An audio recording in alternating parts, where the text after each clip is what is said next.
ఈ వీడియోలో ఇన్వెస్టర్స్ అంటే ఎవరో తెలుసుకోవచ్చు. అంటే ఈ కంపెనీలో ఎవరెవరు ఇన్వెస్ట్ చేస్తున్నారో మనం తెలుసుకోవచ్చు అనమాట. ఎగ్జాంపుల్ ఇక్కడ ఇన్వెస్టర్స్ అని ఉంది కదా, దాని మీద క్లిక్ చేసి చూడండి. సో ఇక్కడ ఫస్ట్ ఏముంది, ప్రమోటర్స్ అని ఉంది. సో ప్రమోటర్స్ అంటే ఏంటంటే మీరు గుర్తుపెట్టుకోవాల్సిన విషయం, అండ్ ఆ కంపెనీలో ఇప్పుడు అంబానీ ఉన్నారు కదా, అండ్ వాళ్ళు ఎంత పర్సెంటేజ్ అనేది హోల్డ్ చేస్తున్నారో దాన్ని ప్రమోటర్స్ అని అంటారు అనమాట. అండ్ నెక్స్ట్ వచ్చేసినప్పటికీ ఎఫ్ఐఎస్.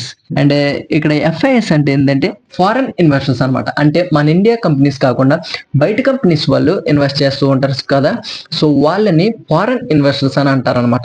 అండ్ నెక్స్ట్ వచ్చేసినప్పటికీ డిఐఎస్. సో డిఐఎస్ అంటే ఏంది, డిఐఎస్ అంటే ఏంటంటే మ్యూచువల్ ఫండ్స్ లేదంటే హెల్త్ ఇన్సూరెన్స్ కంపెనీస్ ఉంటాయి కదా, సో ఈ కంపెనీస్ అన్నిటిని కూడా డిఐఎస్ అంటారు అనమాట. సో నెక్స్ట్ వచ్చేసినప్పటికీ ఏంది, ఇక్కడ చూసారా ఇక్కడ గవర్నమెంట్ అని ఉంది. సో గవర్నమెంట్ అంటే ఏంటంటే ఇప్పుడు నార్మల్ గా గవర్నమెంట్ కూడా కంపెనీస్ లో అనేవి ఇన్వెస్ట్ చేస్తూ ఉంటుంది అనమాట. అంటే మనకి వచ్చి ట్యాక్స్ల డబ్బు ఉంటుంది చూసారా, ఆ డబ్బుని గవర్నమెంట్ కూడా ఇన్వెస్ట్ చేస్తూ ఉంటుంది అనమాట. అండ్ నెక్స్ట్ వచ్చేసినప్పటికి పబ్లిక్. సో పబ్లిక్ అంటే ఎవరంటే మనం అంటే మనలాంటి చిన్న చిన్న ఇన్వెస్టర్స్ ఉంటారు కదా, రీటైలర్స్, సో వాళ్ళని పబ్లిక్ అని అంటారు అనమాట. సో మీరు గుర్తుపెట్టుకోవాల్సిన విషయం ఏంటంటే మీరు ఫస్ట్ ఆఫ్ ఆల్ ఏ కంపెనీలో అయినా ఇన్వెస్ట్ చేసే ముందు ఆ ప్రమోటర్స్ అనే వాళ్ళు ఎక్కువ ఉండేలా చూసుకోవాలన్నమాట. అంటే 50% కంటే ఎక్కువ మంది అనేది హోల్డ్ చేయాలన్నమాట.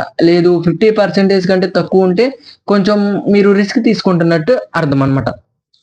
ఎందుకు ఎలా అంటున్నానంటే ప్రమోటర్స్ అనేవాళ్ళు ఎందుకు ఎక్కువ ఇంపార్టెంట్ అంటే, సో వాళ్ళకే కదా నమ్మకం అనేది ఉంటుంది ఆ కంపెనీలో ఏం జరుగుతుందని. ఒకవేళ ఆ కంపెనీలో ప్రమోటర్స్ అనేవాళ్ళు సెల్ చేస్తున్నారు అనుకోండి, సో ఆ కంపెనీలో ఏదో జరుగుతుంది అన్నమాట. సో అందుకోసం వాళ్ళు ప్రాఫిట్ బుక్ చేసుకుని ఎగ్జిట్ అయిపోతున్నారని మనం గుర్తుపెట్టుకోవచ్చు అనమాట. సో మీరు ఒకవేళ ఇన్వెస్ట్ చేసే ముందు ప్రమోటర్స్ ఎక్కువ మంది హోల్డ్ చేస్తుంటే ఆ కంపెనీలో మాత్రమే మీరు ఇన్వెస్ట్మెంట్ అనేది చేయండి అనమాట.